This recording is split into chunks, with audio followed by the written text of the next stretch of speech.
ಸ್ನೇಹಿತರೆ ಹಾಗೂ SSLC ವಿದ್ಯಾರ್ಥಿಗಳಿಗೆ ರಾಕೇಶ್ ಮುಗಿದು ನನಗೆ ಆತ್ಮೀಯವಾಗಿ ಸ್ವಾಗತ. ಈ ಒಂದು ತರಗತಿಯಲ್ಲಿ ವಿಜ್ಞಾನ ವಿಷಯಕ್ಕೆ ಸಂಬಂಧಿಸಿದಂತೆ ಅಧ್ಯಾಯ 4 ಜೀವಕ್ರಿಯೆಗಳು ಈ ಘಟಕವನ್ನು ಸಂಪೂರ್ಣವಾಗಿ ತಿಳಿಯೋಣ. ಸ್ನೇಹಿತರೆ, ಇದುವರೆಗೆ ತಾವು ನನ್ನ ಚಾನಲ್ಗೆ ಸಬ್ಸ್ಕ್ರೈಬ್ ಆಗದಿದ್ದರೆ ಸಬ್ಸ್ಕ್ರೈಬ್ ಆಗಿ, ಲೈಕ್ ಮಾಡಿ, ಫ್ರೆಂಡ್ಸ್ಗೆ ಶೇರ್ ಮಾಡಿ.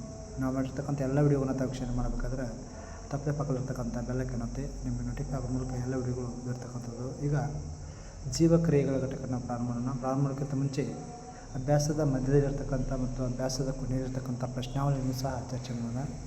ಈಗ ಜೀವಕ್ರಿಯೆಗಳಂದರೆ ಏನು ಪ್ರಾರಂಭದಲ್ಲಿ ತಿಳಿಯೋಣ.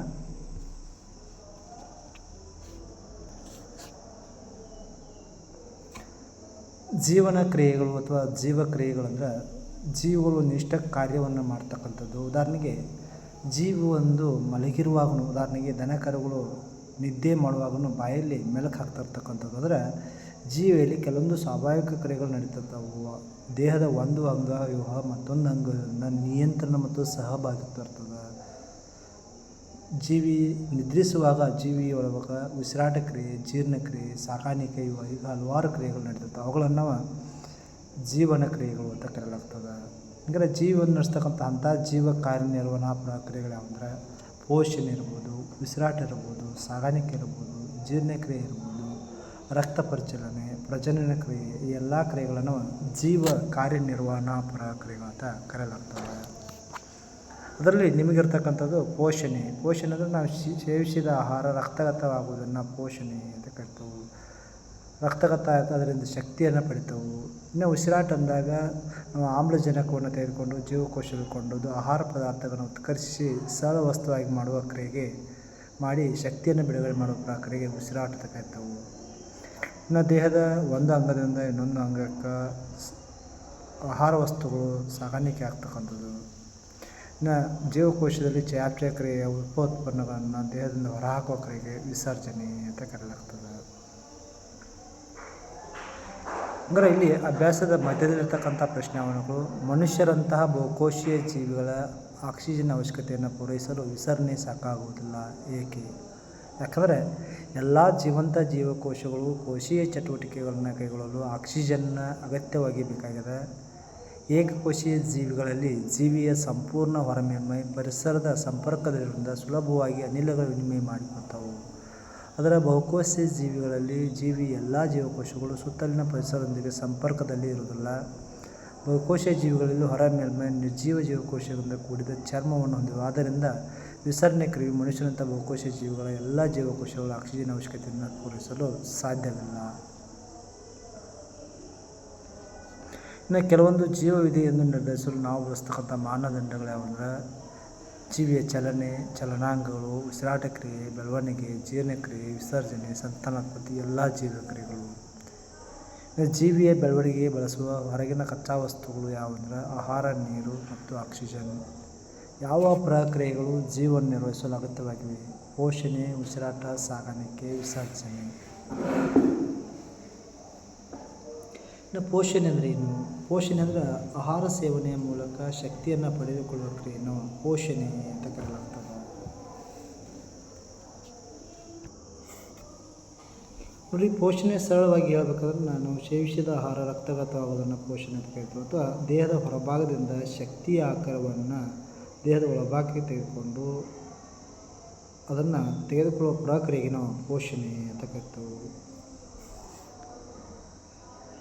ಅಂದರೆ ಜೀವಿಗಳು ತಮ್ಮ ಆಹಾರವನ್ನು ಹೇಗೆ ಪಡೆದುಕೊಳ್ತಾವೆ ಅಂದರೆ ಕೆಲವು ಜೀವಿಗಳು ತಮ್ಮ ಆಹಾರವನ್ನು ತಾವೇ ತಯಾರು ಮಾಡ್ಕೊಳ್ತಾವೆ, ಸ್ವಪೋಷಕ ಜೀವಿಗಳು ಅಂತ ಕರಿತವೆ. ಇನ್ನೂ ಕೆಲವು ಜೀವಿಗಳು ಬೇರೆ ಜೀವಿಯಿಂದ ಆಹಾರವನ್ನು ಪಡಿತಾವೆ. ಬೇರೆ ಜೀವಿಯಿಂದ ಆಹಾರವನ್ನು ಪಡೆದು ಅದರ ಮೂಲಕ ಅದರಲ್ಲೇ ಆಶ್ರಯ ಪಡೆದು ಆ ಜೀವಿಗೆ ಸಹಾಯ ಮಾಡ್ತಕ್ಕಂಥ ಜೀವಿಗಳು. ಅಂದರೆ ಜೀವಿಗಳನ್ನು ಸ್ವಪೋಷಕ ಜೀವಿಗಳು, ಪರಪೋಷಕ ಜೀವಿಗಳು ಅಂತ ವಿಂಗಡಣೆ ಮಾಡಲಾಗ್ತದೆ. ಈಗ ಸ್ವಪೋಷಕ ಜೀವಿಗಳ ಪೋಷಣೆ ಅಂದಾಗ ಹಸಿರು ಸಸ್ಯಗಳು ತಮ್ಮ ಆಹಾರವನ್ನು ತಾವೇ ತಯಾರು ಮಾಡ್ಕೊತಾವೆ. ಯಾವ ಪ್ರಕ್ರಿಯೆ ಮೂಲಕ ಅಂದರೆ ದ್ವಿತೀಯ ಸಂಶ್ಲೇಷಣೆ ಕ್ರಿಯೆಯ ಮೂಲಕ. ಹಸಿರು ಸಸ್ಯಗಳು ಉಸಿರಾಟ ಕ್ರಿಯೆಗೆ ಕಾರ್ಬನ್ ಡೈಆಕ್ಸೈಡ್, ನೀರು, ಸೂರ್ಯನ ಬೆಳಕನ್ನು ಬಳಕೆ ಮಾಡಿ ಕ್ಲೋರೋಫಿಲ್ನ ಉಪಸ್ಥಿತಿಯಲ್ಲಿ ಆಹಾರವನ್ನು ವಿಭಜಿಸಿ ಕಾರ್ಬೋಹೈಡ್ರೇಟ್ ಪರಿವರ್ತನೆ ಮಾಡ್ತಾವೆ. ಹೀಗೆ ಕಾರ್ಬೋಹೈಡ್ರೇಟ್ ವಿಶಿಷ್ಟ ಪಿಷ್ಟ ರೂಪದಲ್ಲಿ ಸಂಗ್ರಹ ಆಗ್ತದೆ, ಆಂತರಿಕ ಶಕ್ತಿಯನ್ನು ಕೊಡ್ತದೆ. ದ್ವಿತೀಯ ಸಂಶ್ಲೇಷಣೆ ಕ್ರಿಯೆ ಸಮೀಕರಣ ಬರ್ತದೆ 2CO2 + 12H2O, C6H12O6 + 6 O2 plus 6H2 ಆಗ್ತದೆ. ಇದು 6CO2 ಆಗಬೇಕದ. ಇನ್ನು ದ್ವಿತೀಯ ಸಂಶ್ಲೇಷಣೆ ಕ್ರಿಯೆ 3 ಘಟನೆಗಳ ಮೂಲಕ ನಡೀತಕ್ಕಂಥದ್ದು. ಒಂದು, ಕ್ಲೋರೋಫಿಲ್ ಭಾಗದಲ್ಲಿ ಬೆಳಕಿನ ಹೀರಿಕೆ ಆಗ್ತದೆ ಅಥವಾ ಶಕ್ತಿ ಹೀರಿಕೆ ಆಗ್ತದೆ. ಇನ್ನು ಬೆಳಕಿನ ಶಕ್ತಿ ಇದ್ದದ್ದು ರಾಸಾಯನಿಕ ಶಕ್ತಿಯಾಗಿ ಪರಿವರ್ತನೆ ಆಗ್ತದೆ. ನೀರಿನ ಅಣು ವಿಭಜನೆಯಾಗಿ ಹೈಡ್ರೋಜನ್ ಮತ್ತು ಆಕ್ಸಿಜನ್ ಆಗಿ ವಿಭಜಿಸಲ್ಪಡ್ತದೆ. ಇನ್ನು ಕಾರ್ಬನ್ ಡೈಆಕ್ಸೈಡ್ ಇದ್ದು ಕಾರ್ಬೋಹೈಡ್ರೇಟ್ ಆಗಿ ಪರಿವರ್ತನೆ ಹೊಂದತಕ್ಕಂಥ ಪ್ರಕ್ರಿಯೆ.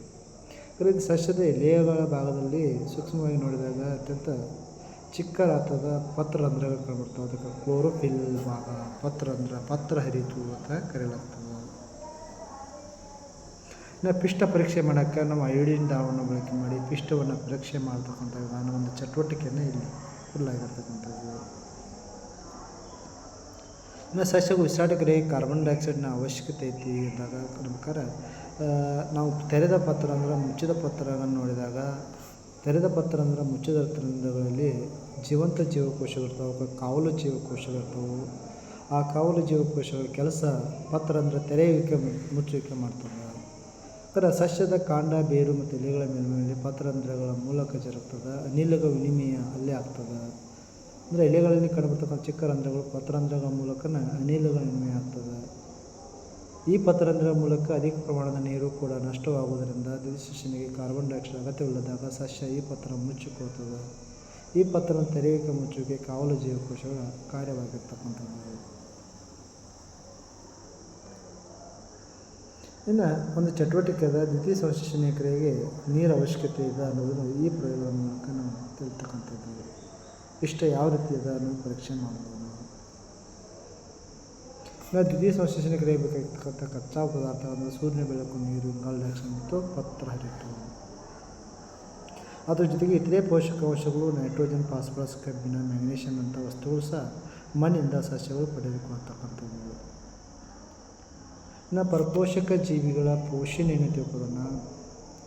ಶಿಲೀಂಧ್ರಗಳ ಜೀವಕೋಶವು ಪತ್ರಹರಿತನ್ನು ಹೊಂದಿಲ್ಲ. ಅವುಗಳು ಕೊಳೆ ತಿನ್ನುತ್ತುವ ಪರಾವಲಂಬಿಗಳು ಎಂದು ವಿಭಜಿಸಲಾಗ್ತದೆ.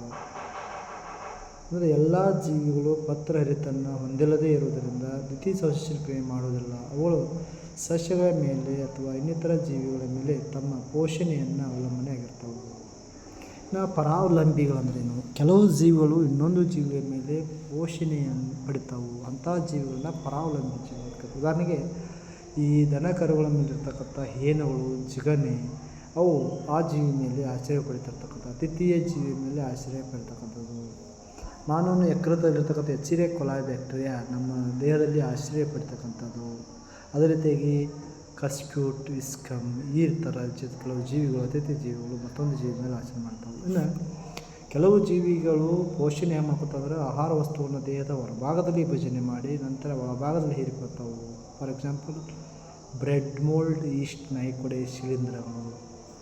ಇನ್ನೂ ಕೆಲವು ಜೀವಿಗಳು ಸಸ್ಯ ಮತ್ತು ಪ್ರಾಣಿಗಳನ್ನು ಕೊಲ್ಲದೆ ಅವುಗಳಲ್ಲಿ ಪೋಷಣೆ ಪಡಿತಾವೆ. ಉದಾಹರಣೆಗೆ ಪರಾವಲಂಬಿ ಜೀವಿಯಾದಂಥ ಉಣ್ಣೆ, ಹೇನು, ಜಿಗಣೆ, ಲಾಡಿ ಹುಳುಗಳನ್ನು ಕೊಡಬಹುದು. ಜೀವಿಗಳು ಪೋಷಣೆ ಹೆಂಗೆ ಕೊಡಕೊತಾವು ಅಂದಾಗ ಅಮೀಬಾದಂಥ ಕೆಲವು ಜೀವಿಗಳ ಪೋಷಣೆ ನೋಡಿದಾಗ ವಿಸರಣೆ ಎಂಬ ಕ್ರಿಯೆ ಮೂಲಕ ಮಾಡ್ತಾರೆ. ಯಾಕಂದರೆ ಅಮೀಬಾಗ ನಿಷ್ಠ ಆಕಾರವಿಲ್ಲ, ಗಾತ್ರ ಇಲ್ಲ. ಅಮೀಬಾದ ಚಲನಾಂಗ ಮಿಥ್ಯಪಾದ. ಅಮೀಬಾದ ಮೇಲ್ಭಾಗದಲ್ಲಿ ವಿಶಿಷ್ಟವಾದ ತಾತ್ಕಾಲಿಕವಾಗಿ ಬೆರಳಿನಂಥ ಜೀವಕೋಶ ಹೊರಚಾಚದ ರಚನೆ ಇರ್ತದೆ. ಅದಕ್ಕೆ ಮಿಥ್ಯಪಾದ ಅಂತ ಕರೀತೀವಿ. ಅದರ ಮೂಲಕ ಆಹಾರವನ್ನು ತೆಗೆದುಕೊಳ್ತವೆ. ಆಹಾರದ ಕಣಗಳು ವಿಭಜಿಸಿ ರಸದಾನಿಯನ್ನು ಪ್ರವೇಶ ಮಾಡ್ತಾವೆ. ಆಹಾರ ರಸದಾನಿ ಒಳಗೆ ಸಂಕೀರ್ಣ ಆಹಾರ ಪದಾರ್ಥ ವಿಭಜನೆಗೊಂಡು ಸರಳ ಆಹಾರ ಪದಾರ್ಥಗಳ ವಿಭಜನೆ ಆಗ್ತಾವೆ. ನಂತರ ಆಹಾರ ರಸದಾನಿ ಒಳಗೆ ಸಂಕೀರ್ಣ ಆಹಾರ ಪದಾರ್ಥಗಳು ವಿಭಜನೆಗೊಂಡು ಸರಳ ಆಹಾರ ಪದಾರ್ಥಗಳಾಗ್ತವೆ. ನಂತರ ಕೋಶದ್ರವ್ಯಕ್ಕೆ ವಿಸರ್ಜನೆ ಆಗ್ತದೆ. ಇನ್ನು ಜೀರ್ಣವಾಗದೇ ಇರತಕ್ಕಂಥ ಆಹಾರ ಪದಾರ್ಥವು ಜೀವಕೋಶಗಳ ಮೇಲ್ಮೈ ಮೇಲೆ ಚಲಿಸಿ ಹೊರ ಹಾಕಲ್ಪಡ್ತಾವೆ. ಅದನ್ನು ಮಿಥ್ಯಪಾದ ಹೊರ ಹಾಕ್ತದೆ. ಇದೇ ರೀತಿಯಾಗಿ ಪ್ರೋಟೋಜೋವಾದಂಥ ಜೀವಕೋಶಿ ಪ್ಯಾರಾಮೀಶಿಯಂ ಇದೇ ರೀತಿ ಕೆಲಸವನ್ನು ಮಾಡ್ತದೆ. ಅದು ಕಷಾಂಗದ ಮೂಲಕ ಏನು ಮಾಡ್ತದೆ, ಹೊರಹಾಗ್ತದೆ. ಸಂಪೂರ್ಣವಾಗಿ ತನ್ನ ಭಾಗವನ್ನು ಆವರಿಸಿಕೊಳ್ಳುತ್ತೆ ಕಷಾಂಗದ ಮೂಲಕ ಅದು ಜೀರ್ಣಕ್ರಿಯೆ ಮಾಡಿಕೊಡ್ತದೆ. ಇನ್ನು ಮಾನವರಲ್ಲಿ ಪೋಷಣೆ ಅಂದಾಗ ಮಾನವರಲ್ಲಿ ನಿಷ್ಠವಾದ ಜೀರ್ಣಾಂಗ ಹೊಂದಿರ್ತದೆ. ಜೀವಕೋಶಗಳ ರಚನೆಗೆ ಮತ್ತು ಮರು ಉತ್ಪಾದನೆಗೆ ಈ ಪೋಷಣೆ ಅತ್ಯವಶ್ಯಕವಾಗಿ ಬೇಕಾಗ್ತದೆ. ಅದ್ರ ಜೊತೆಗೆ ಹಾನಿಗೊಳಗಾದ ಅಂಗಾಂಶಗಳ ದುರಸ್ತಿ, ದೇಹದ ಎಲ್ಲ ರಾಸಾಯನಿಕ ಕ್ರಿಯೆಯನ್ನು ಮತ್ತು ಹೊಸ ಅಂಗಾಂಶಗಳ ಬೆಳವಣಿಗೆ ಮಾಡೋದನ್ನು ಈ ಪೋಷಣೆಯ ಮೂಲಕ ನಡೀತದೆ.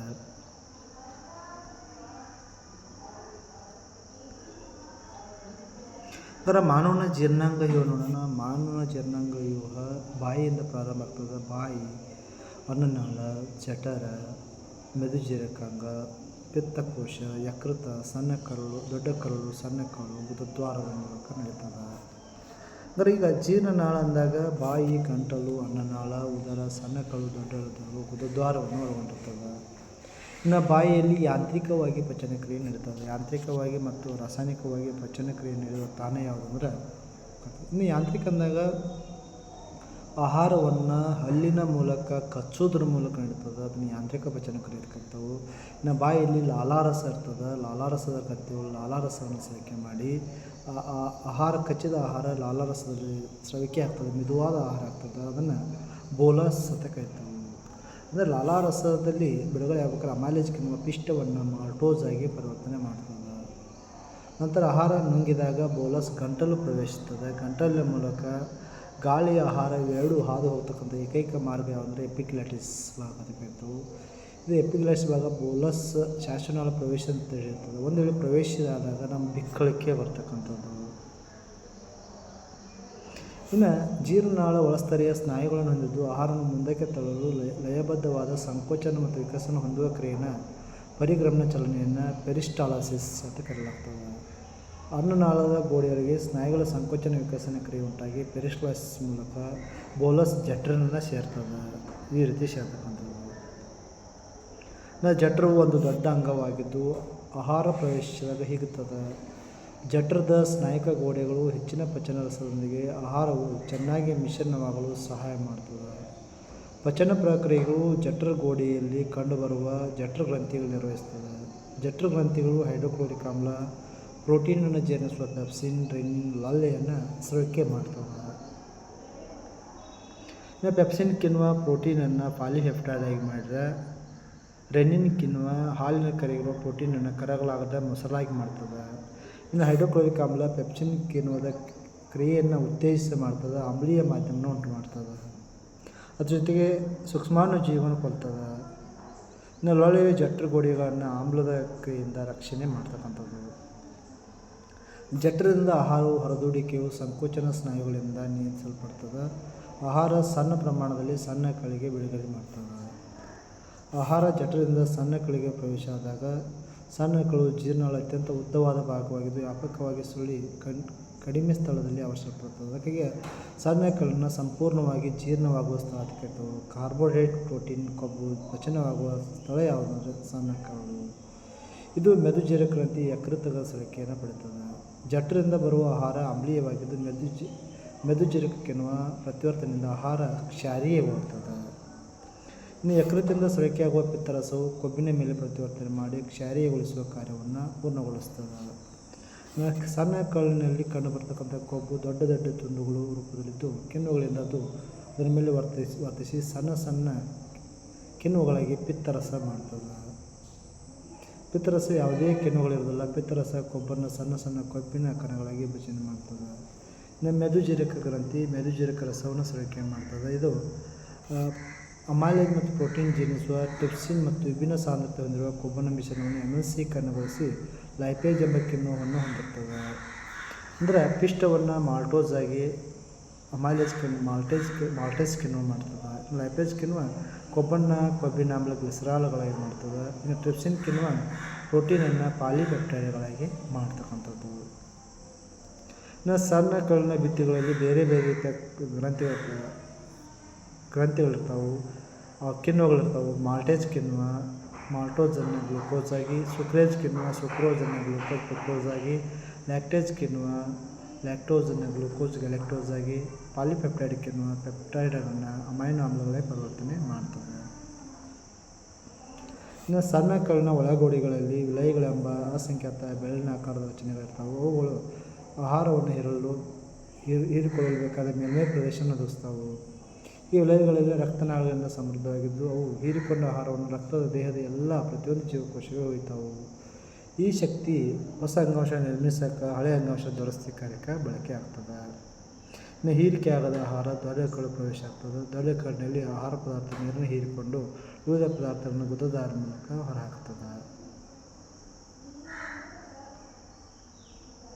ಇನ್ನು ಅಭ್ಯಾಸದ ಮಧ್ಯದಲ್ಲಿರ್ತಕ್ಕಂಥ ಪ್ರಶ್ನಾವಳಿಗಳು ಸ್ವಪೋಷಕ ಜೀವಿಗಳ ಪೋಷಣೆ, ಪರಪೋಷಕ ಜೀವಿಗಳ ಪೋಷಣೆ ವ್ಯತ್ಯಾಸವನ್ನು ಇಟ್ಕೊಡಲಾಗಿದೆ.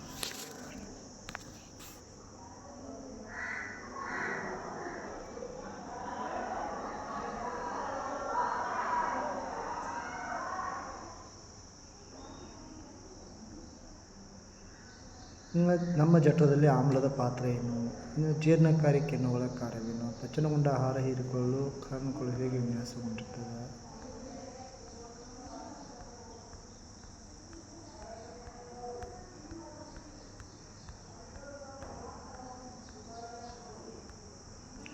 ಇನ್ನು ಸಸ್ಯಗಳಲ್ಲಿ ಉಸಿರಾಟ ಕ್ರಿಯೆಯನ್ನು ನೋಡಿ. ಉಸಿರಾಟ ಕ್ರಿಯೆಯನ್ನು 2 ವಿಧಗಳಾಗಿ ಮಾಡಲಾಗ್ತದೆ.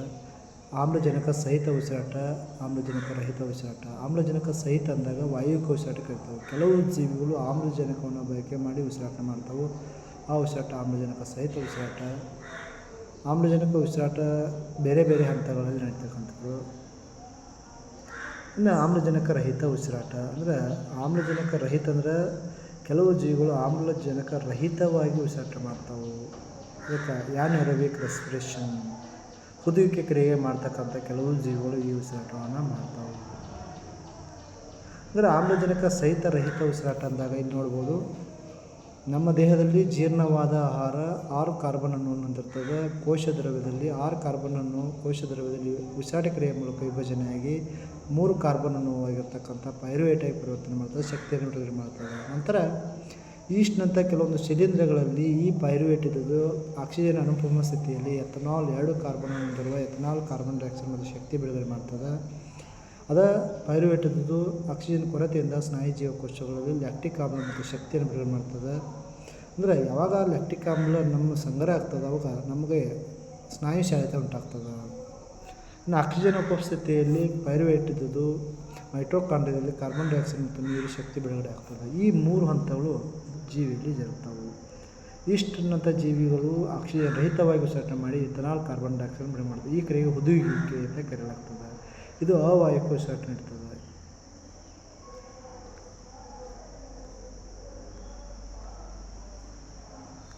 ಇನ್ನು ವಾಯುಕ ಉಸಿರಾಟ ಪ್ರಕ್ರಿಯೆ ಆಕ್ಸಿಜನ್ ಅವಲಂಬಿಸಿರುವುದರಿಂದ ವಾಯುಕ ಜೀವಿಗಳು ಸಾಕಷ್ಟು ಆಕ್ಸಿಜನ್ ಸೇವನೆ ಹೊಂದಿರಬೇಕಾಗ್ತದೆ. ಸಸ್ಯಗಳು ಪತ್ರರಂಧ್ರ ಮೂಲಕ ನೀರಿನಿಂದ ವಿನಿಮಯ ನಡೆಸ್ತಾವೆ. ದೊಡ್ಡ ಅಂತರಕೋಶೀಯ ಅವಕಾಶ ಹೊಂದಿರತಕ್ಕಂಥ ಜೀವಕೋಶಗಳು ಗಾಳಿಯ ಜೊತೆಗೆ ಸಂಪರ್ಕದಲ್ಲಿರ್ತಾವೆ. ಈ ವಿಸರಣೆಯ ಮೂಲಕ ಕಾರ್ಬನ್ ಡೈಆಕ್ಸೈಡ್ ಆಕ್ಸಿಜನ್ ವಿನಿಮಯ ಮಾಡಿಕೊಳ್ತಾವೆ. ಇನ್ನು ದ್ವಿತೀಯ ಸಂಶ್ಲೇಷಣೆ ಕ್ರಿಯೆ ನಡೆಸ್ತಕ್ಕಂಥ ರಾತ್ರಿ ಸಮಯದಲ್ಲಿ ಕಾರ್ಬನ್ ಡೈಆಕ್ಸೈಡ್ ಬಿಡುಗಡೆಯ ಪ್ರಮುಖ ವಿನಿಮಯ ಚಟುವಟಿಕೆ ನಡೆಯುತ್ತದೆ. ಬೆಳಗಿನ ಉಸಿರಾಟ ಕ್ರಿಯೆಯ ಸಮಯದಲ್ಲಿ ಉತ್ಪತ್ತಿಯಾದ ಕಾರ್ಬನ್ ಡೈಆಕ್ಸೈಡ್ ದ್ವಿತೀಯ ಸಂಶ್ಲೇಷಣೆ ಕ್ರಿಯೆ ಬಳಕೆ ಆಗ್ತದೆ. ಕಾರ್ಬನ್ ಡೈಆಕ್ಸೈಡ್ ಬಿಡುಗಡೆ ಮಾಡಲ್ಲ, ಬದಲಾಗಿ ಆಕ್ಸಿಜನ್ನ ಬಿಡುಗಡೆ ಮಾಡ್ತದೆ. ಇನ್ನು ಪ್ರಾಣಿಗಳಲ್ಲಿ ಉಸಿರಾಟ ಕ್ರಿಯೆ ಅಂದಾಗ ಅಮೀಬಾ, ಹೈಡ್ರಾ, ಸ್ಪಂಜ್ ಮುಂತಾದ ಜೀವಿಗಳು ನೀರಿನಲ್ಲಿ ವಾಸಿಸ್ತಾವೆ. ನೀರಿನಲ್ಲಿ ವಾಸಿಸ್ತಕ್ಕಂಥ ಜೀವಿಗಳು ಉಸಿರಾಟದ ದರ ಹೆಚ್ಚಾಗಿರ್ತದೆ.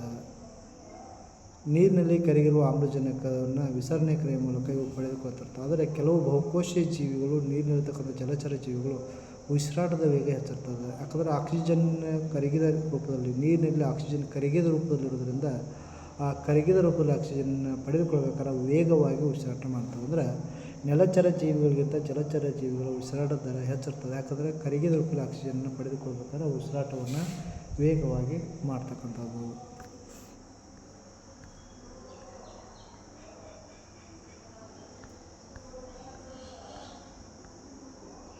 ನೆಕ್ಸ್ಟ್ ಬರೋದು ಮಾನವನ ಉಸಿರಾಟ ಕ್ರಿಯೆ ಅಂದಾಗ ಮಾನವನ ಶ್ವಾಸಾಂಗ ವ್ಯೂಹ. ಮಾನವನ ಶ್ವಾಸಾಂಗ ವ್ಯೂಹದ ಭಾಗ ಮೂಗು, ಬಾಯಿಯ ಕುಹರ, ಶ್ವಾಸನಾಳ. ಶ್ವಾಸನಾಳದಲ್ಲಿ ಉಂಗುರದಾಕಾರದ ರಚನೆಗಳಿರ್ತಾವೆ. ಮೃದಸ್ಥಿ ಆಕಾರದ ಉಂಗುರದಾಕಾರ ರಚನೆಗಳಿರ್ತಕ್ಕಂಥ ಶ್ವಾಸನಾಳ ಇರ್ತದೆ. ಇದು ಶ್ವಾಸನಾಳ ಕುಗ್ಗದಂತೆ ನೋಡ್ಕೊಳ್ತದೆ. ಶ್ವಾಸನಾಳ ಪುನಃ 2 ಭಾಗದಲ್ಲಿ ಕೌಲು ಹೊಡೆದಿರ್ತದೆ. ಕೌಲು ಹೊಡೆದಂಥ ಭಾಗಗಳಿಗೆ ಕೋಶಗಳು ಅಂತ ಕರಿತವೆ. ಆ ಕೌಲು ಹಿಡಿದ ಭಾಗವನ್ನು ಬ್ರಾಂಕಸ್ ಅಂತ ಕರಿತವೆ. ಬ್ರಾಂಕಸ್ ಪುನಃ ಕೌಲು ಹೊಡೆದಿರ್ತದೆ, ಅದಕ್ಕೆ ಬ್ರಾಂಕಿಯೋಲ್ಸ್ ಅಂತ ಕರಿತವೆ. ಬ್ರಾಂಕಿಯೋಲ್ಸ್ ತುದಿಭಾಗದಲ್ಲಿ ವಾಯುಕೋಶ ಇರ್ತಾವೆ.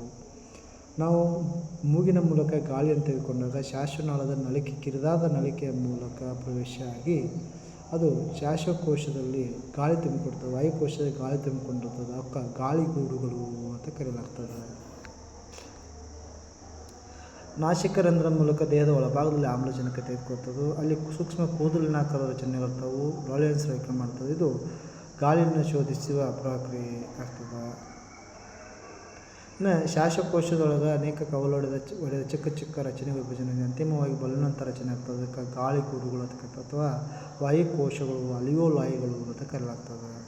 ಅಲಿಯೋಲಾಯಿಗಳು ತನ್ನ ಸುತ್ತಲಿನ ಮೇಲ್ಮೈ ಲೋಮನಾಳಗಳಿಂದ ಆವರಿಸಲ್ಪಡ್ತದೆ. ಇದು ಅನಿಲಗಳ ವಿನಿಮಯ ಕ್ರಿಯೆಗೆ ಸಹಾಯವನ್ನು ಮಾಡ್ತದೆ. ಆಮೇಲೆ ಅಲಿಯೋಲಾಯಿಗಳು ರಕ್ತನಾಳಗಳನ್ನು ಹೊಂದಿದ್ದು ರಕ್ತವು ದೇಹದ ಎಲ್ಲ ಜೀವಕೋಶಕ್ಕೆ ಸರಬರಾಜು ಮಾಡೋಕ್ಕೆ ಸಹಾಯವನ್ನು ಮಾಡ್ತದೆ. ಆಮ್ಲಜನಕ ಸಹಿತ ರಕ್ತ, ಕಾರ್ಬನ್ ಡೈಆಕ್ಸೈಡ್ ಸಹಿತ ರಕ್ತ ಮಿಶ್ರಣವಾಗದಂತೆ ಕೊಂಡೊಯ್ಯಕ್ಕೆ ಈ ಶ್ವಾಸಕೋಶ ಸಹಾಯ ಮಾಡ್ತಕ್ಕಂಥದ್ದು. ಇನ್ನು ರಕ್ತದಲ್ಲಿ ಹಿಮೋಗ್ಲೋಬಿನ್ ಎಂಬ ವರ್ಣಕ ಇದ್ದು ಇದು ಆಕ್ಸಿಜನ್ನ ಸರಬರಾಜು ಮಾಡೋಕ್ಕೆ ಸುಲಭವಾಗಿ ಸಹಾಯ ಮಾಡ್ತದೆ. ರಕ್ತದ ವಿಲೀನಗೊಂಡ ರೂಪದಲ್ಲಿ ಅದನ್ನು ಸಾಗಿಸೋಕೆ ಹಿಮೋಗ್ಲೋಬಿನ್ ಸಹಾಯವನ್ನು ಮಾಡ್ತದೆ. ಇದು ಹಿಮೋಗ್ಲೋಬಿನ್ನ ಕಾರ್ಯವಾಗಿರ್ತದೆ. ಅಭ್ಯಾಸದ ಮಧ್ಯದಲ್ಲಿರ್ತಕ್ಕಂಥ ಪ್ರಶ್ನಾವಳಿಗಳನ್ನು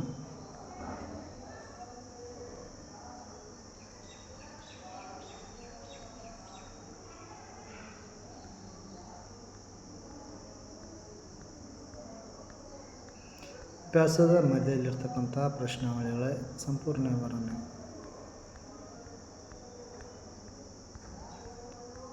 ಮನುಷ್ಯನಲ್ಲಿ ಆಕ್ಸಿಜನ್ ಮತ್ತು ಕಾರ್ಬನ್ ಡೈಆಕ್ಸೈಡ್ ಸಾಗಾಣಿಕೆ ಹೇಗೆ ಆಗ್ತದೆ? ಅನಿಲಗಳ ವಿನಿಮಯ ಪ್ರದೇಶವನ್ನು ಹೆಚ್ಚಿಸಲು ಮನುಷ್ಯರಲ್ಲಿ ಶ್ವಾಸಕೋಶ ಹೇಗೆ ವಿನ್ಯಾಸಗೊಂಡಿದ್ದವು? ಇಷ್ಟು ಮಧ್ಯದಲ್ಲಿರ್ತಕ್ಕಂಥ ಪ್ರಶ್ನೆಗಳು. ಇನ್ನು ಮನುಷ್ಯನಲ್ಲಿ ಸಾಗಾಣಿಕೆ ನೋಡೋಣ. ಮನುಷ್ಯನಲ್ಲಿ ಸಾಗಾಣಿಕಾ ವ್ಯೂಹ ಯಾವ ರೀತಿ ಇರ್ತದೆ ಅನ್ನೋದು ನೋಡಿರಿ. ಮನುಷ್ಯನ ಸಾಗಾಣಿಕಾ ವ್ಯೂಹ ಮಾಡೋದು ಹೃದಯ. ರಕ್ತವು ಆಹಾರ, ಆಕ್ಸಿಜನ್, ತ್ಯಾಜ್ಯ ವಸ್ತು ನಮ್ಮ ದೇಹದಿಂದ ಸಾಗಾಣಿಕೆ ಮಾಡಿದರೆ ಈ ರಕ್ತ ಅನ್ನೋದು ಒಂದು ದ್ರವರೂಪಿ ಸಂಯೋಜಕ ಅಂಗಾಂಶ. ಇದು ಪ್ಲಾಸ್ಮಾ ರೂಪದಲ್ಲಿ ದ್ರವರೂಪವನ್ನು ಹೊಂದಿರ್ತದೆ. ಪ್ಲಾಸ್ಮಾ ಜೀವಕೋಶಗಳು ನಿಲಂಬಿತ ಸ್ಥಿತಿಯಲ್ಲಿರ್ತಾವೆ. ಆಹಾರ, ಕಾರ್ಬನ್ ಡೈಆಕ್ಸೈಡ್, ನೈಟ್ರೋಜನ್ ತ್ಯಾಜ್ಯವನ್ನು ಕರಗಿದ ರೂಪದಲ್ಲಿ ಪ್ಲಾಸ್ಮಾವನ್ನು ಸಾಗಿಸ್ತದೆ. ಆಕ್ಸಿಜನ್ ಕೆಂಪು ರಕ್ತ ಕಣಗಳಿಂದ ಸಾಗಿಸಲ್ಪಡ್ತದೆ. ಲವಣಗಳಂಥ ಇತರ ಅನೇಕ ವಸ್ತುಗಳು ಕೂಡ ರಕ್ತದಿಂದ ಸಾಗಿಸಲ್ಪಡ್ತವೆ. ಆದ್ದರಿಂದ ನಮಗೆ ರಕ್ತವು ದೇಹದಾದ್ಯಂತ ಹರಿಯುವಂತೆ ಮಾಡಲು ಒಂದು ಪಂಪ್ ಮಾಡುವ ಅಂಗ ಅದು ಹೃದಯ ಆಗಿರ್ತದೆ. ಎಲ್ಲ ಅಂಗಾಂಶಗಳನ್ನು ತಲುಪಿಸಲು ನಳಿಕೆಗಳ ಒಂದು ಜಾಲವನ್ನು ಹೊಂದಿರ್ತದೆ. ಆ ಜಾಲವನ್ನು ನಾವು ಏನು ಕರಿತೇವೆ? ಹೃದಯ ಅಂತ ಕರಿತೇವೆ. ಅದಕ್ಕೆ ಮಾನವನ ರಕ್ತ ಪರಿಚಲನಾ ಇವು ನಡೆಯೋದನ್ನು ಇದರ ಹೃದಯದ ಮೂಲಕ. ಅದಕ್ಕೆ ರಕ್ತ ಪರಿಚಲನೆ ಇವುಗಳಂದಾಗ ಹೃದಯ, ರಕ್ತನಾಳಗಳಾದಂಥ ಶುದ್ಧ ರಕ್ತನಾಳ, ಲೋಮನಾಳಗಳು, ರಕ್ತ, ದುಗ್ಧರಸ ಇವೆಲ್ಲ ರಕ್ತ ಪರಿಚಲನಾ ಇವುಗಳು ಬರ್ತಾವೆ. ಮಾನವ ರಕ್ತ ಪರಿಚಲನಾ ಇವುಗಳಂದಾಗ ಹೃದಯ, ರಕ್ತನಾಳಗಳು, ಲೋಮನಾಳಗಳು, ರಕ್ತ ಮತ್ತು ದುಗ್ಧರಸ. ಇವರು ಹೃದಯದ ಬಗ್ಗೆ ನೋಡೋಣ. ಮಾನವನ ಹೃದಯ ಪ್ರಮುಖ ಈ ರೀತಿ ರಚನೆ ಇರ್ತದೆ. ಪರೀಕ್ಷಾ ದೃಷ್ಟಿಯಿಂದ ಭಾಳಷ್ಟು ಇಂಪಾರ್ಟೆಂಟ್ ಆಗಿರ್ತಕ್ಕಂಥದ್ದು. ಮಾನವ ಹೃದಯದ ಭಾಗಗಳಂದಾಗ ಮಾನವ ಹೃದಯದಲ್ಲಿ 4 ಕೊನೆಗಳಿರ್ತಾವೆ. ಬಲ ಹೃತ್ಕರ್ಣ, ಬಲ ಹೃತ್ಕಕ್ಷಿ, ಎಡ ಹೃತ್ಕರ್ಣ, ಎಡ ಹೃತ್ಕಕ್ಷಿ. ಇನ್ನು ಹೃದಯದ ಅತ್ಯಂತ ದೊಡ್ಡ ಭಾಗ ಅಯೋಟ ಭಾಗದ ಕರಿತೇವೆ. ಇನ್ನು ಮಹಾಪಧಮನಿ, ಅಭಿಧಮನಿ, ಪುಪ್ಪಸಕ ಅಪಧಮನಿ, ಪುಪ್ಪಸಕ ಅಭಿಧಮನಿ ಈ ರೀತಿ ಹಲವಾರು ಭಾಗನ ಹೊಂದಿರ್ತದೆ. ಆಮೇಲೆ ಒಪೆಯ ಭಾಗ ಹೊಂದಿರ್ತದೆ. ಹೃದಯದೊಳಗೆ ಪೊರೆಯಿಂದ ಆವೃತವಾಗಿರ್ತಕ್ಕಂಥ ಪೆರಿಕಾರ್ಡಿಯಮ್ ಎಂಬ ಪೊರೆಯಿಂದ ಆವೃತವಾಗಿರ್ತದೆ. ಇದರಲ್ಲಿ ಪೆರಿಕಾರ್ಡಿಯಲ್ ದ್ರವ ಇರ್ತದೆ. ಇನ್ನು ಮಾನವ ಹೃದಯದಲ್ಲಿ 4 ಕೋಣೆ ಇರೋದರಿಂದ ಆಮ್ಲಜನಕ ಸಹಿತ ರಕ್ತ, ಆಮ್ಲಜನಕ ರಹಿತ ರಕ್ತದೊಂದಿಗೆ ಮಿಶ್ರಣವಾಗದಂತೆ ತಡೆಯಲಾಗ್ತದೆ. ಇನ್ನು ಬಲ ಹೃತ್ಕರ್ಣ, ಎಡ ಹೃತ್ಕರ್ಣತೆ 2 ಭಾಗಗಳಾಗಿ ವಿಂಗಡಣೆ ಆಗಿರ್ತದೆ. ಹೃತ್ಕಕ್ಷಿಗಳ ಬಗ್ಗೆ ಹೃತ್ಕಕ್ಷಿ ಭಾಳಷ್ಟು ದಪ್ಪದಾದ ಪದರ ಹೊಂದಿರ್ತದೆ. ಇನ್ನು ಹೃದಯದ ಕವಾಟಗಳು ಏನು ಮಾಡ್ತದೆ ಅಂದರೆ ಬಲ ಹೃತ್ಕರ್ಣ, ಬಲ ಹೃತ್ಕಕ್ಷಿ ನಡುವೆ ಒಂದು ತ್ರಿದಳ ಕವಾಟವನ್ನು ಹೊಂದಿರ್ತದೆ. ಬಲ ಹೃತ್ಕರ್ಣದ ಬಲ ಹೃತ್ಕಕ್ಷಿಗೆ ರಕ್ತ ಕಳಿಸ್ತದೆ. ರಕ್ತವು ಹಿಂದಕ್ಕೆ ಹೋಗದಂತೆ ಕಾರ್ಯನಿರ್ವಹಿಸ್ತದೆ. ಎಡ ಹೃತ್ಕರ್ಣ, ಎಡ ಹೃತ್ಕಕ್ಷಿ ನಡುವೆ ದ್ವಿದಳ ಕವಾಟ ಇರ್ತದೆ. ಇದು ಎಡ ಹೃತ್ಕರ್ಣ, ಎಡ ಹೃತ್ಕಕ್ಷಿ ರಕ್ತ ಕಳಿಸದಂತೆ ಹಿಂದಿರುಗದಂತೆ ಕಾರ್ಯನಿರ್ವಹಿಸ್ತದೆ. ಇನ್ನು ಮಾನವನ ನೀಳಛೇದ ನೋಟದ ಚಿತ್ರ ಹೃದಯದ ಈ ರೀತಿ ಬರ್ತಕ್ಕಂಥದ್ದು. ಎಡ ಹೃತ್ಕರ್ಣ, ಎಡ ಹೃತ್ಕಕ್ಷಿ, ಬಲ ಹೃತ್ಕರ್ಣ, ಬಲ ಹೃತ್ಕಕ್ಷಿ, ಉಚ್ಚ ಅಭಿಧಮನಿ, ನೀಚ ಅಭಿಧಮನಿ, ಪುಪ್ಪಸಕ ಅಪಧಮನಿ, ಪುಪ್ಪಸಕ ಅಭಿಧಮನಿ ಭಾಗಗಳಾಗ್ತಕ್ಕಂಥದ್ದು. ಆಕ್ಸಿಜನ್ ಮತ್ತು ಕಾರ್ಬನ್ ಡೈಆಕ್ಸೈಡ್ ಎರಡನ್ನು ರಕ್ತದ ಮೂಲಕ ಸಾಗಾಣಿಕೆ ಮಾಡಬೇಕಾಗಿರೋದ್ರಿಂದ ಹೃದಯವು ಆಕ್ಸಿಜನ್ ಸಹಿತ ರಕ್ತವನ್ನು ಕಾರ್ಬನ್ ಡೈಆಕ್ಸೈಡ್ ರಕ್ತದೊಂದಿಗೆ ಮಿಶ್ರಣವಾಗದ ತಡೆಯಲು ವಿಭಿನ್ನ ಕೊನೆಗಳನ್ನು ಹೊಂದಿರ್ತದೆ. ಕಾರ್ಬನ್ ಡೈಆಕ್ಸೈಡ್ ರಕ್ತ ಹೊರಹಾಕಲು ಕಾರ್ಬನ್ ಡೈಆಕ್ಸೈಡ್ ರಕ್ತವು ಶ್ವಾಸಕೋಶವನ್ನು ತಲುಪಬೇಕಾಗ್ತದೆ. ಇನ್ನು ಆಕ್ಸಿಜನ್ ಸಹಿತ ರಕ್ತ ಶ್ವಾಸಕೋಶಗಳಿಂದ ಮರಳಿ ಹೃದಯಕ್ಕೆ ತರಬೇಕಾಗ್ತದೆ. ನಂತರ ಆಕ್ಸಿಜನ್ ಸಹಿತ ರಕ್ತವು ದೇಹದ ಎಲ್ಲ ಭಾಗಗಳಿಗೆ ಸಾಗಾಣಿಕೆ ಆಗಬೇಕಾಗ್ತದೆ. ಈ ಚಿತ್ರವನ್ನು ನೋಡಿದಾಗ ಗೊತ್ತಾಗ್ತದೆ ಶ್ವಾಸಕೋಶಕ್ಕೆ ಹೆಂಗೆ ಸಂಪರ್ಕ ಆಗ್ತದೆ.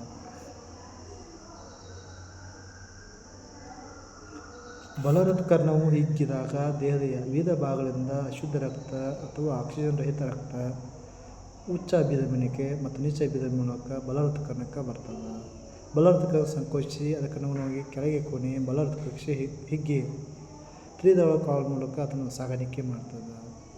ನಂತರ ಬಲವೃತ್ಕಕ್ಕೆ ಸಂಕೋಚಿಸಿ ಆಕ್ಸಿಜನ್ ರಹಿತ ರಕ್ತ ಆಕ್ಸಿಜನ್ ಸಹಿತ ರಕ್ತದೊಂದಿಗೆ ಫುಫ್ಫುಸದ ಅಭಿಧಮನಿ ಮೂಲಕ ಶ್ವಾಸಕೋಶಕ್ಕೆ ಸಾಗಾಣಿಕೆ ಆಗ್ತದೆ.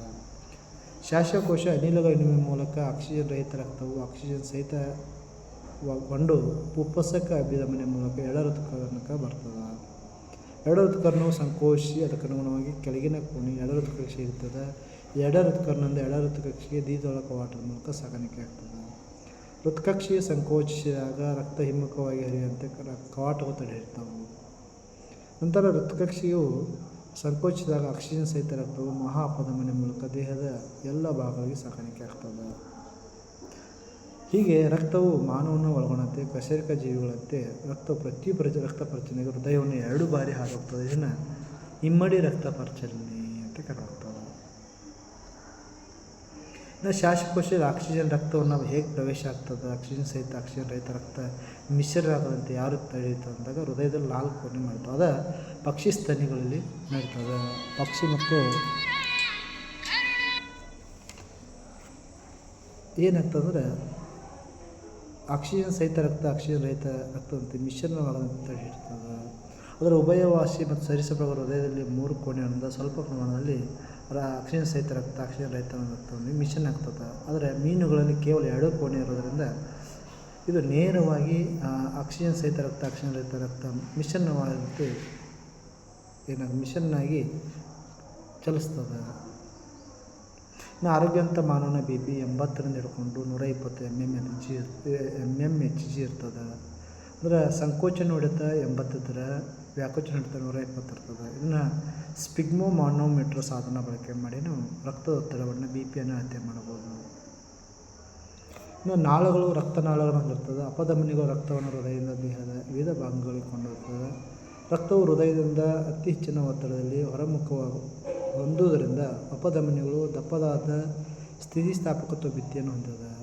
ಅಭಿಧಮನಿಗಳು ವಿಭಿನ್ನ ಅಂಗಗಳಿಂದ ರಕ್ತವನ್ನು ಸಂಗ್ರಹಿಸಿ ಹೃದಯಕ್ಕೆ ಮರಳಿ ತರ್ತಾವು. ಅವುಗಳಿಗೆ ದಪ್ಪದಾದ ಭಿತ್ತಿಯನ್ನು ಅವಶ್ಯಕತೆ ಇರೋದಿಲ್ಲ, ಯಾಕಂದರೆ ರಕ್ತವು ದೀರ್ಘಕಾಲದವರೆಗೆ ಒತ್ತಡದಲ್ಲಿರೋದ್ರಿಂದ. ಬದಲಾಗಿ ಅವು ಕವಾಟಗಳನ್ನು ಹೊಂದಿರ್ತಾವೆ. ಕವಾಟಗಳು ರಕ್ತವು ಕೇವಲ ಒಂದೇ ದಿಕ್ಕಿನಲ್ಲಿ ಹರಿಯುವಂತೆ ಬಿಡ್ತದೆ.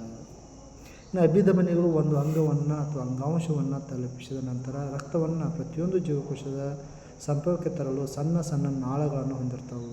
ಅತಿ ಸಣ್ಣ ನಾಳಗಳು ಒಂದು ಜೀವಕೋಶದಷ್ಟು ದಪ್ಪದಾದ ಭಿತ್ತಿಯನ್ನು ಹೊಂದಿರೋದ್ರಿಂದ ಲೋಮ ನಾಳಗಳು ಅಂತ ಕರೆಯಲಾಗ್ತದೆ. ಇನ್ನು ರಕ್ತದ ಘಟಕಗಳಂದಾಗ ರಕ್ತವು ಒಂದು ಜೀವನದಿ. ಇದು ದೇಹಕ್ಕೆ ಒಳಗೆ ಪರಿಸರವನ್ನು ನೀಡ್ತದೆ. ರಕ್ತವು ದ್ರವ ಭಾಗ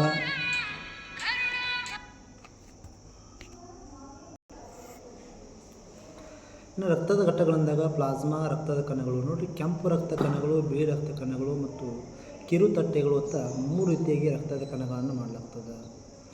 ಕಿರುತಟ್ಟೆಗಳು ಏನು ಮಾಡ್ತಾವೆ, ರಕ್ತ ಹೆಪ್ಪುಗಟ್ಟುವಿಕೆಯನ್ನು ತಡೆ ಹಿಡ್ತಾವೆ. ರಕ್ತ ಹೆಪ್ಪುಗಟ್ಟುವಿಕೆ ತಡೆಯುವ ಕಿರುತಟ್ಟೆಗಳು ಮಾಡ್ತಕ್ಕಂಥದ್ದು. ಅದಕ್ಕೆ RBC, WBC ಮತ್ತು ಕಿರುತಟ್ಟೆಗಳು ಪ್ಲೇಟ್ಲೆಟ್ಸ್ ಅಂತ ಮಾಡ್ತಾವೆ. ಅಂದರೆ RBC ಅಂದಾಗ ಕೆಂಪು ರಕ್ತ ಕಣಗಳು ಹಿಮೋಗ್ಲೋಬಿನ್ ಹೊಂದಿರ್ತಾವೆ. ಆಮೇಲೆ ಇವು ಶ್ವಾಸಕೋಶಕ ಅನಿಲವನ್ನು ಕೊಂಡೊಯ್ಯುವ ಸಾಧನವಾಗಿರ್ತದೆ. ಇನ್ನು ಬಿಳಿ ರಕ್ತ ಕಣಗಳು ಲಿಕೋಪಾಯ್ಡ್ಸ್ ಅದಕ್ಕೆ ಇರ್ತವೆ. ಇವು ಬಿಳಿ ರಕ್ತ ಕಣಗಳು ರೋಗ ನಿರೋಧಕ ಶಕ್ತಿಯನ್ನು ಹೆಚ್ಚು ಮಾಡ್ತವೆ, ಬಾಡಿಗಳನ್ನು ಬಿಡುಗಡೆ ಮಾಡ್ತವೆ. ಥ್ರೋಂಬೋಫಿಲ್ ಸೈಟ್ಸ್ ಅಂತ ಕರಿತವೆ. ರಕ್ತದ ಹೆಪ್ಪುಗಟ್ಟುವಿಕೆ ಕ್ರಿಯೆಯನ್ನು ಮಾಡ್ತಾವೆ. ರಕ್ತ ಹೆಪ್ಪುಗಟ್ಟಕ್ಕೆ ಕಾರಣ ಒಬ್ಬ ಆರೋಗ್ಯವಂತ ವ್ಯಕ್ತಿ ರಕ್ತಕ್ಕೆ ಗಾಯ ಆದಾಗ ರಕ್ತಸ್ರಾವ 2 ರಿಂದ 2.5 ನಿಮಿಷ ಆಗ್ತದೆ. ಆ ರಕ್ತ ಹೆಪ್ಪುಗಟ್ಟುವಂಗೆ ಮಾಡೋದ ಕಿರುತಟ್ಟೆಗಳು ಮಾಡ್ತಾವೆ. ಅದಕ್ಕೆ ಪ್ಲಾಸ್ಮಾ, ಕೆಂಪು ರಕ್ತ ಕಣ, ಬಿಳಿ ರಕ್ತ ಕಣ, ಕಿರುತಟ್ಟೆಗಳ ಕೆಲಸ ಏನು ಅನ್ನೋದನ್ನು ಇಲ್ಲಿ ಕೋಷ್ಟಕ ಮೂಲಕ ವಿದ್ಯಾರ್ಥಿ ತಿಳಿದುಕೊಳ್ಳಬೇಕಾಗ್ತದೆ. ಇನ್ನು ದುಗ್ಧರಸ ಅಂದಾಗ ಸಾಗಾಣಿಕೆಯಲ್ಲಿ ತೊಡಗಿಕೊಂಡಿರ್ತಕ್ಕಂಥ ಇನ್ನೊಂದು ದ್ರವವೇ ದುಗ್ಧರಸ. ಇದು ಅಂಗಾಂಶ ದ್ರವ ಅಂತ ಕರಿತೇವೆ. ಲೋಮನಾಳಗಳ ಭಿತ್ತಿಯಲ್ಲಿ ಕಂಡುಬರ್ತಕ್ಕಂಥ ರಂಧ್ರಗಳ ಮೂಲಕ ಸ್ವಲ್ಪ ಪ್ರಮಾಣದ ಪ್ಲಾಸ್ಮಾ, ಪ್ರೋಟೀನ್ ಮತ್ತು ರಕ್ತ ಜೀವಕೋಶಗಳು ಅಂಗಾಂಶಗಳಿಂದ ಅಂತರ್ಕೋಶೀಯ ಅವಕಾಶದಾಗ ಪ್ರವೇಶಿಸಿ ಅಂಗಾಂಶ ದ್ರವದ ದುಗ್ಧರಸವನ್ನು ಉಂಟು ಮಾಡ್ತವೆ. ಇದು ರಕ್ತದಲ್ಲಿನ ಪ್ಲಾಸ್ಮಾದಂತೆ ಇರ್ತದೆ, ಆದರೆ ಬಣ್ಣರಹಿತವಾಗಿದ್ದು ಕಡಿಮೆ ಪ್ರೋಟೀನ್ ಹೊಂದಿರ್ತದೆ. ಅಂತರ್ಕೋಶೀಯ ಅವಕಾಶಗಳ ಮೂಲಕ ದುಗ್ಧರಸ ದುಗ್ಧ ಲೋಮನಾಳ ಇರ್ತದೆ. ಒಂದು ಉಡಿ ದೊಡ್ಡ ದುಗ್ಧನಾಳಗಳನ್ನು ಉಂಟು ಮಾಡ್ತದೆ. ಅದು ಅಂತಿಮವಾಗಿ ದೊಡ್ಡ ಅಭಿಧಮನಿಗೆ ತೆಗೆದುಕೊಳ್ತದೆ. ದುಗ್ಧರಸ ಜೀರ್ಣವಾದ ಮತ್ತು ಕಳ್ಳಿಂದ ಹೇರಲ್ಪಟ್ಟ ಕೊಬ್ಬನ್ನು ಸಾಗಿಸ್ತದೆ ಮತ್ತು ಜೀವಕೋಶದ ಹೊರಗಿರುವ ಅಧಿಕ ದ್ರವ ಪದಾರ್ಥವನ್ನು ಮರಳಿಗೆ ರಕ್ತಕ್ಕೆ ಹರಿಯುವಂತೆ ಮಾಡ್ತದೆ. ದುಗ್ಧರಸವು ಪ್ರತಿಕಾಯವನ್ನು ಉತ್ಪಾದನೆ ಮಾಡ್ತದೆ ಮತ್ತು ದೇಹಕ್ಕೆ ಅತಿಕ್ರಮಿಸಿದ ಬಂದಂಥ ಬ್ಯಾಕ್ಟೀರಿಯಾಗಳನ್ನ ಸೂಕ್ಷ್ಮಾಣುಜೀವಿಗಳನ್ನ ನಾಶಪಡಿಸ್ತದೆ, ದೇಹವನ್ನು ರಕ್ಷಣೆ ಮಾಡ್ತದೆ. ಇನ್ನು ಸಸ್ಯಗಳಲ್ಲಿ ಯಾವ ರೀತಿ ಸಾಗಾಣಿಕೆ ಆಗ್ತದೆ? ಸಸ್ಯಗಳು ಕಾರ್ಬನ್ ಡೈಆಕ್ಸೈಡ್ನ ಸರಳ ಸಂಯುಕ್ತಗಳನ್ನು ಹೊರ ತೆಗೆದುಕೊಂಡು ಕ್ಲೋರೋಫಿಲ್ ಹೊಂದಿರತಕ್ಕಂಥ ಎಲೆಗಳಿಂದ ಅಂಗಗೆ ದ್ಯುತಿಸಂಶ್ಲೇಷಣೆ ಕ್ರಿಯೆ ನಡೆಸಿ ಶಕ್ತಿ ಸಂಗ್ರಹಿಸ್ತಾವೆ. ಅದ್ರ ಜೊತೆಗೆ ಇವು ಕಚ್ಚಾ ವಸ್ತುಗಳಂಥ ನೈಟ್ರೋಜನ್, ಫಾಸ್ಫರಸ್ ಇತ್ತ ಖನಿಜ ಲವಣಾಂಶವನ್ನು ಕಚ್ಚಾ ವಸ್ತುಗಳನ್ನು ಮಣ್ಣಿನಿಂದ ಪಡೆದುಕೊಳ್ತಾವೆ. ಇನ್ನು ಇವು ಲಾಳ ಮತ್ತು ಒಂದು ರೂಪದಲ್ಲಿ ಕೆಲವೊಂದು ತ್ಯಾಜ್ಯವನ್ನು ಅಥವಾ ಮಣ್ಣಿನ ಮೂಲಕ ಹೊರಹಾಕ್ತಾವೆ. ಇನ್ನೂ ಕೆಲವು ಸಸ್ಯಗಳು ಏನು ಮಾಡ್ತಾವೆ ಅಂದರೆ ತೊಗಟೆಯನ್ನು ಉದುರಿಸೋದ್ರ ಮೂಲಕ ತ್ಯಾಜ್ಯವನ್ನು ಹೊರಹಾಕ್ತಕ್ಕಂಥದ್ದು.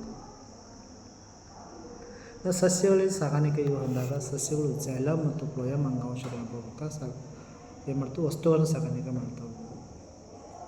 ಜೈಲಮ್ ಅಂಗಾಂಶ ಇದು ನೀರು ಮತ್ತು ಅದರಲ್ಲಿ ಕರಗಿರುವ ಲವಣಾಂಶಗಳನ್ನು ಬೇರಿನಿಂದ ಸಸ್ಯದ ಇತರ ಭಾಗಗಳಿಗೆ ಸಾಗಾಣಿಕೆ ಮಾಡಿದ್ರೆ, ಫ್ಲೋಯಮ್ ಅಂಗಾಂಶ ಎಲೆಗಳಿಂದ ತಯಾರಾದ ಆಹಾರವನ್ನು ಸಸ್ಯದ ಎಲ್ಲ ಭಾಗಗಳಿಗೆ ಸಾಗಾಣಿಕೆ ಮಾಡ್ತಾವೆ. ಅದರ ನೀರಿನ ಸಾಗಾಣಿಕೆ ಯಾಗತ್ತಂದರೆ ಜೈಲಮ್ ಅಂಗಾಂಶ ಜೈಲಮ್ ಎಸಲ್ ಟ್ರೆಕಿಡ್ ಅನ್ನು ಹೊಂದಿದ್ದು ನೀರನ್ನು ಸರಬರಾಜು ಮಾಡುವ ಒಂದು ನಿರಂತರ ವಾಹಕ ಕಾಲುವೆಯಂತೆ ರೂಪಿಸ್ತದೆ.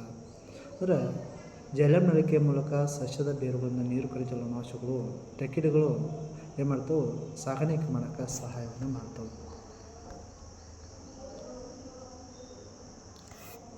ಇನ್ನು ಬೇರುಗಳು ಕೂದಲುಗಳನ್ನು ಮಣ್ಣಿನಿಂದ ಸಂಪರ್ಕ ಹೊಂದಿದ್ದು ಸಕ್ರಿಯ ಅಯಾನುಗಳನ್ನು ಹೀರಲ್ಪಡ್ತಾವೆ. ಇದು ಬೇರು ಮತ್ತು ಮಣ್ಣಿನ ನಡುವೆ ಅಯಾನುಗಳ ಸಾರಥ್ಯವನ್ನು ವ್ಯತ್ಯಾಸವನ್ನು ಉಂಟು ಮಾಡ್ತದೆ. ನಂತರ ಈ ವ್ಯತ್ಯಾಸವನ್ನು ನಿವಾರಿಸಲು ಮಣ್ಣಿನಿಂದ ಬೇರುಗಳಿಗೆ ನೀರು ಚಲಿಸ್ತದೆ. ಅಲ್ಲಿ ಬೇರುಗಳು ಜೈಲಮ್ನೊಂದಿಗೆ ನೀರಿನ ಸ್ಥಿರವಾದ ಚಲನೆಯು ನೀರಿನ ಒಂದು ಸ್ತಂಭ ಮೂಲಕ ಉಂಟು ಮಾಡ್ತದೆ, ಮೇಲಕ್ಕೆ ಚಲಿಸ್ತದೆ. ಅಂದರೆ ಸಸ್ಯವು ಎತ್ತರ ಭಾಗಗಳು ನೀರನ್ನು ಸಾಗಾಣಿಕೆ ಮಾಡಬೇಕಾದ್ರೆ ಬಾಷ್ಪ ವಿಸರ್ಜನೆ ಮೂಲಕ ನಡೀತದೆ. ಎತ್ತರ ಪ್ರದೇಶಗಳಲ್ಲಿ ತೆರೆದ ಗಾಳಿಯಲ್ಲಿ ಸಸ್ಯದ ಭಾಗಗಳಿಂದ ನೀರು ನಷ್ಟವಾಗೋದನ್ನು ಬಾಷ್ಪ ವಿಸರ್ಜನೆ ಅಂತ ಕರಿತವೆ. ವಾಸ್ತವಿಕವಾಗಿ ಎಲೆಗಳ ಜೀವಕೋಶದಿಂದ ಆವಿಯಾಗುವ ನೀರನ್ನು ಶೋಷಣೆ ಉಂಟು ಮಾಡ್ತದೆ. ಬೇರುಗಳು ಜೈಲಮ್ ಕೋಶ ನೀರನ್ನು ಎಳೆದುಕೊಳ್ತಕ್ಕಂಥದ್ದು. ಬಾಷ್ಪ ವಿಸರ್ಜನೆಯ ಮೂಲಕನೇ ಈ ಪ್ರಕ್ರಿಯೆ ನಡೀತದೆ. ಇನ್ನು ಆಹಾರ ಮತ್ತು ಇತರೆ ವಸ್ತುಗಳ ಸಾಗಾಣಿಕೆ ಫ್ಲೋಯಮ್ ಅಂಗಾಂಶ ಮಾಡ್ತದೆ. ಸಸ್ಯಗಳಲ್ಲಿ ತಯಾರಾದ ಆಹಾರ ಎಲೆಗಳಿಂದ ಸಸ್ಯದ ಉಳಿದ ಭಾಗಗಳಿಗೆ ಚಯಾಪಚಯ ಕ್ರಿಯೆ ಮೂಲಕ ಆಗಿರತಕ್ಕಂಥ ದ್ವಿತೀಯ ಸಸ್ಯ ಉತ್ಪನ್ನವನ್ನು ಸಾಗಾಣಿಕೆ ಮಾಡೋದು ವಸ್ತು ಸ್ಥಾನಾಂತರ ಕ್ರಿಯೆ ಮೂಲಕ ಆಗ್ತದೆ. ಅಂದರೆ ವಿಲೀನಗೊಳ್ಳಬಲ್ಲ ದ್ವಿತೀಯ ಸಸ್ಯ ಕ್ರಿಯೆ ಉತ್ಪನ್ನಗಳ ಸಾಗಾಣಿಕೆಯನ್ನು ವಸ್ತು ಸ್ಥಾನಾಂತರ ಅಂತ ಕರೆಯಲಾಗ್ತದೆ.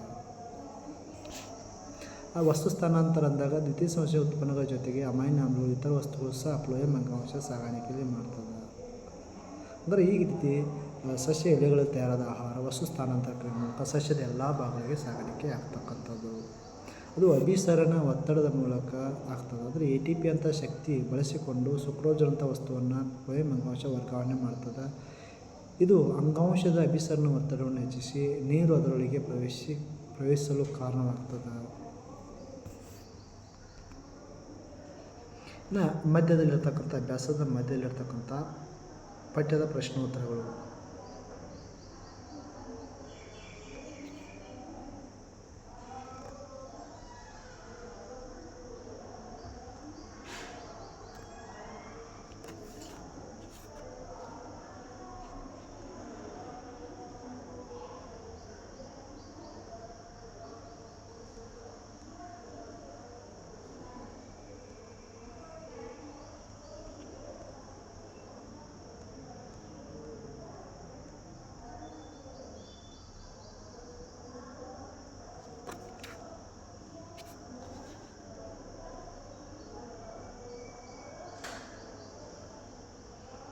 ವಿಸರ್ಜನೆ ಅಂದರೆ ಏನು? ವಿಸರ್ಜನೆ ಅಂದರೆ ನೈಟ್ರೋಜನ್ಯುಕ್ತ ಹಾನಿಕಾರಕ ಚಯಾಪಚಯ ಕ್ರಿಯೆ ತ್ಯಾಜ್ಯವನ್ನು ದೇಹದಿಂದ ಹೊರಹಾಕುವ ಪ್ರಕ್ರಿಯೆಗೆ ಜೈವಿಕ ಪ್ರಕ್ರಿಯೆಗೆ ವಿಸರ್ಜನೆ ಅಂತ ಕರೆಯಲಾಗ್ತದೆ. ಅಂದರೆ ಜೀವಿಗಳು ವಿಸರ್ಜನೆ ಮಾಡ್ಬೇಕಾದ್ರೆ ನಿರ್ದಿಷ್ಟವಾದ ವಿಸರ್ಜನೆಯನ್ನು ಹೊಂದಿರ್ತವೆ. ಮೂತ್ರಜನಕಾಂಗ ಇರ್ತದೆ. ಬೆನ್ನು ಮೂಳೆ ಎರಡು ಪಾರ್ಶ್ವಭಾಗದಲ್ಲಿ ಒಂದು ಜೊತೆ ಮೂತ್ರಪಿಂಡಗಳನ್ನು ಹೊಂದಿರ್ತದೆ. ನಂತರ ಮೂತ್ರಜನಕಾಂಗ, ಮೂತ್ರಪಿಂಡ, ಮೂತ್ರನಾಳ, ಮೂತ್ರಕೋಶ, ಗುದದ್ವಾರವನ್ನು ಹೊಂದಿರ್ತದೆ. ಇದು ಮೂತ್ರಜನಕಾಂಗದ ಚಿತ್ರ.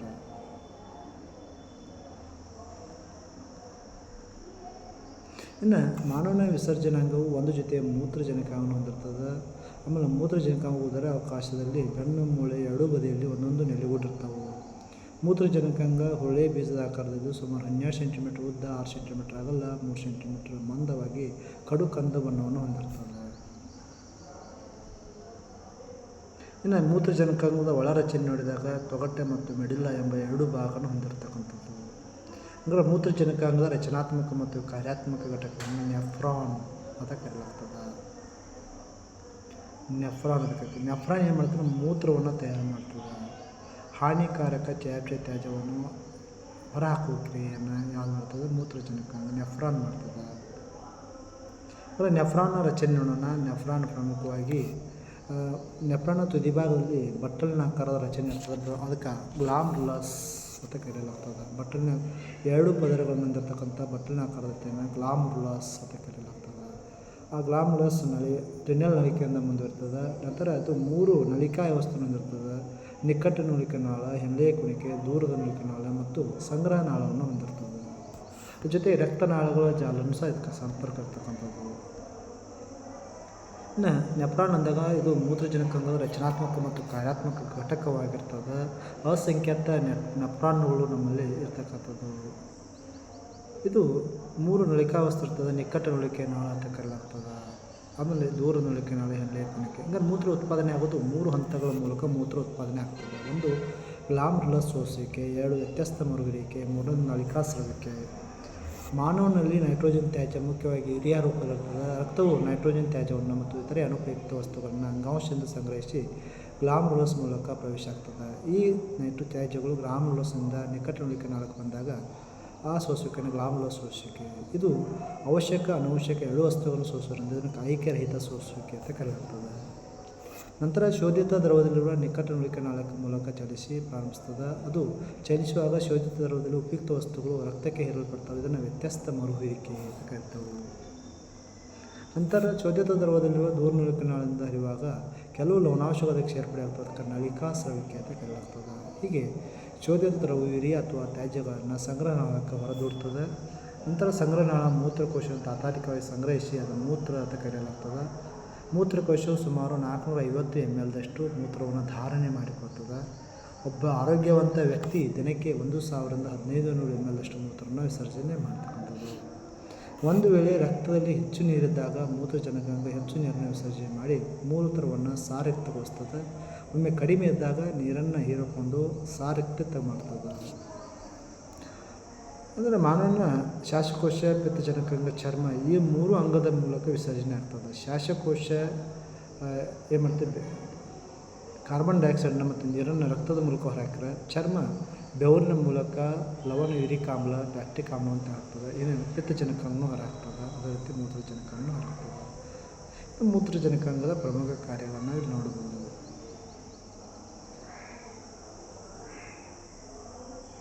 ಹೆಚ್ಚಿನ ಮಾಹಿತಿ ಕೃತಕ ಕಿಡ್ನಿ ಹೆಂಗೆ ಮಾಡ್ತಾರೋ, ಡಯಾಲಿಸಿಸ್ ಹೆಂಗೆ ಮಾಡ್ತಾರೋ ಅನ್ನೋದನ್ನು ಮಾಹಿತಿಯನ್ನು ವಿದ್ಯಾರ್ಥಿಗಳು ಇಲ್ಲಿ ನೋಡ್ಕೋಬೋದು. ಸಸ್ಯಗಳಲ್ಲಿ ವಿಸರ್ಜನೆ ಯಾವ ರೀತಿ ಆಗ್ತದೆ, ಸಸ್ಯಗಳು ದ್ವಿತೀಯ ಶ್ವಸನ ಕ್ರಿಯೆ ಮೂಲಕ ಆಕ್ಸಿಜನನ್ನು ಬಿಡುಗಡೆ ಮಾಡ್ತಕ್ಕಂಥದ್ದು. ಸಸ್ಯಗಳು ಹೆಚ್ಚಾದ ನೀರನ್ನು ಬಾಷ್ಪವಿಸರ್ಜನೆ ಮೂಲಕ ಹೊರಹಾಕ್ತವೆ. ರಸಧಾನ್ಯಗಳಲ್ಲಿ ಸಂಗ್ರಹ ಆಗಿರ್ತಕ್ಕಂಥ ತ್ಯಾಜ್ಯ ಪದಾರ್ಥಗಳನ್ನು ಉದುರಿ ಎಲೆಗಳು ಉದಿಸೋದ ಮೂಲಕ ಆ ತ್ಯಾಜ್ಯವನ್ನು ಹೊರಹಾಕ್ತವೆ. ಇನ್ನು ಕೆಲವು ಸಸ್ಯಗಳು ಕಾಂಡದ ಮೇಲ್ಮೈ ತೊಗಟೆ ರೂಪದಲ್ಲಿ ಹೊರಹಾಕ್ತವೆ. ಇನ್ನು ಕೆಲವು ಸಸ್ಯಗಳು ಮಣ್ಣಿನ ಮೂಲಕ, ಬೇರುಗಳಿಂದ ಮಣ್ಣಿನ ಮೂಲಕ ತ್ಯಾಜ್ಯವನ್ನು ವಿಸರ್ಜನೆ ಮಾಡ್ತವೆ. ಇನ್ನು ಪಠ್ಯದ ಪ್ರಶ್ನಾವಳಿಯನ್ನು ನೋಡೋಣ. ನೆಫ್ರಾನ್ ರಚನೆ ಮತ್ತು ಕಾರ್ಯವನ್ನು ವಿವರಿಸಿ.